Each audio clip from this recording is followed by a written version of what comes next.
Seiring dengan perkembangan teknologi dan minat masyarakat yang semakin besar dalam bidang industri kecantikan rambut dan makeup, kami meluncurkan program belajar dengan sistem hybrid, yaitu suatu program di mana peserta mendapatkan pengajaran dengan metode Rudi Hadiswarno secara online dan dapat melakukan praktek bersama mitra kami yang sudah sistem hybrid ini dapat memudahkan para peserta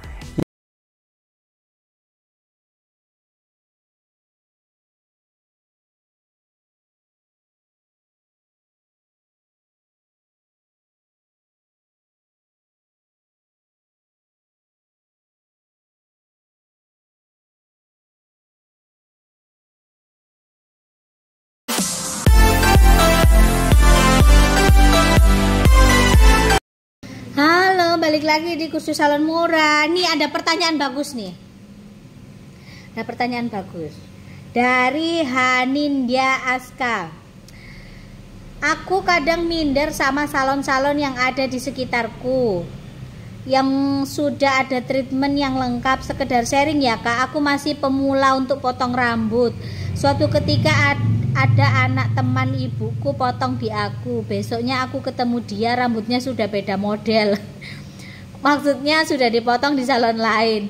Aku agak kecil hati. Aku mikir apa potonganku gak bagus atau gimana. Balesin dulu. Aku jawab di video ya.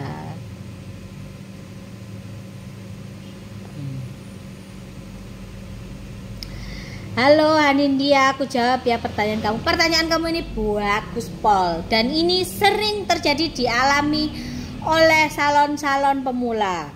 Jadi gini ya, bedakan yang namanya menyukai hasil kerja sama iri, iku bedo. Kenapa aku bisa bilang seperti itu? Kadang itu gini loh, orang itu ada yang suka sama karyanya tapi tidak suka sama orangnya. Nah kalau yang dari pertanyaan kamu ini, aku tanya dulu sama kamu. Kalau kamu pernah kursus atau pernah bekerja di salon, selama waktu kamu ini belajar ataupun kamu kerja ikut orang, hasil cuttingan kamu ini tidak bermasalah ya, berarti memang hasilmu ini bagus ketika kamu buka salon meskipun treatmentnya belum banyak.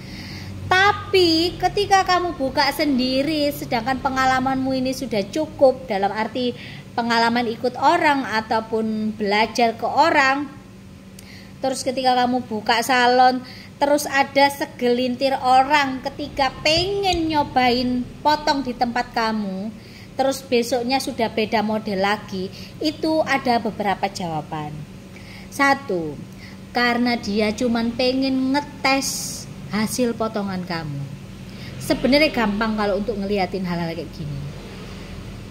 Anaknya disuruh potong, biasanya potong rambutnya nggak boleh banyak-banyak, dikit aja, karena pengen tahu pencapaian kamu. Oh anaknya itu punya salon sih, coba aku pengen ke sana, pengen lihat salonnya kayak mana. Hanya sekedar ceki-ceki doang ya. Jadi potong rambut itu nggak all out gitulah, hanya diambil beberapa senti aja karena alasan yang nggak mau terlalu pendek lah dan lain-lain. Biasanya terjadinya kayak gitu. Itu sentimen sama kamu, iri ya. Terus kenapa kok setelah ketemu kamu terus dia ini potongannya berubah? Nah ini juga ada jawaban lain juga. Karena apa? Untuk bikin hati kamu ini kesel, untuk bikin mental kamu ini down ya, supaya kamu ini nggak sukses jadi orang, supaya salonmu ini tutup. Karena menghancurkan usaha seseorang itu paling tepat ya, kita hancurin mentalnya, akhirnya dia akan tutup dengan sendirinya. Nah harus hati-hati dengan orang-orang model seperti ini. Jadi aku kan tidak tahu nih, maksudnya itu tolak cara kerjamu ini seperti apa. Cuman aku jelasin secara garis besar aja seperti yang aku bilang. Kalau ilmumu sudah mumpuni dan ketika kamu les di tempat lain atau pernah bekerja di tempat lain tidak ada masalah, ya otomatis gak bermasalah.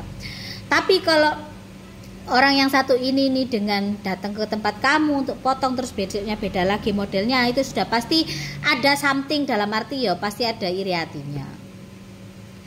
Karena setiap manusia itu ya ngelihat orang sukses itu ndak seneng. Nah iso itu dia tok sing sukses. Ya, aku ngomong kayak gini tuh berdasarkan pengalaman. Jadi ketika ada orang seperti itu, potongan modelnya beda dari tempat kita, padahal yang potong dari tempat kita itu modelnya A, terus ganti ke model B, ya disenyumin aja. Dia hanya mau merusak pikiran dan mental kamu. Biarin aja gitu loh.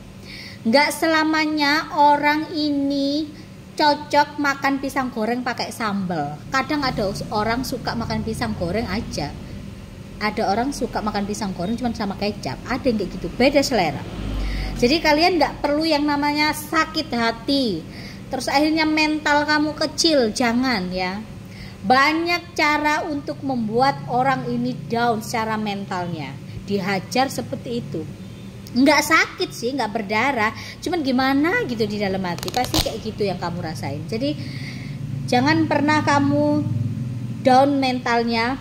Justru kalau misalkan ketemu lagi, kamu harus bilang, oh rambutnya bagus sekali. Misalkan, iya mbak, soalnya ini kemarin pengen potong lagi, nyoba deh salon ini. Iya nggak apa-apa mbak, gituin aja. Nggak usah ngomong yang banyak-banyak. Jadi nggak semua orang itu bisa jadi customer kamu. Saudara kamu itu loh belum tentu jadi customer kamu. Ya, orang terdekat, circle terdekat belum tentu dia mau datang ke tempatmu. Yang ada dia nyalon ke tempat lain. Karena apa? Faktor yang lain, dalam arti kadang faktor jengkel sama diri kita sendiri, faktor iri juga bisa jadi. Iri karena kesuksesan dan pencapaian. Terus lagi kadang itu juga bisa iri karena rezekinya kita juga, karena pikiran orang kita nggak bisa kontrol loh ya. Jadi untuk mengontrol itu semua ya kita ngontrol pikiran kita sendiri ya. Kalau usaha itu nggak usah lihat kanan kiri, mau dikatain ini itu, mau dikatain nggak profesional, mau dikatain nggak berjanji sekalipun, nggak ngurus. Rezeki bisa datang dari mana aja ya. Kalau salon kamu di situ nggak ada yang nyalon, berarti rezekimu dapat dari orang luar. Akan nyari kamu sendiri. Nggak usah bingung, nggak usah terlalu ngurusin orang-orang yang kayak gitu. Orang cuman mau coba-coba lihat kamu aja. Seberapa sih salonnya biasanya itu kayak gitu. Ya, ini sekedar pengalaman berbagi ya. Jadi usahakan mentalnya itu dibangun dulu sebelum kita buka usaha. Karena apapun bisa terjadi. Ya. Kalau produk itu nggak bisa kita salahin, yang kita bisa salahin itu ya menungsoy, manusianya. Jadi itu aja yang aku mau share sama kamu. Nggak perlu dengerin omongan orang lain.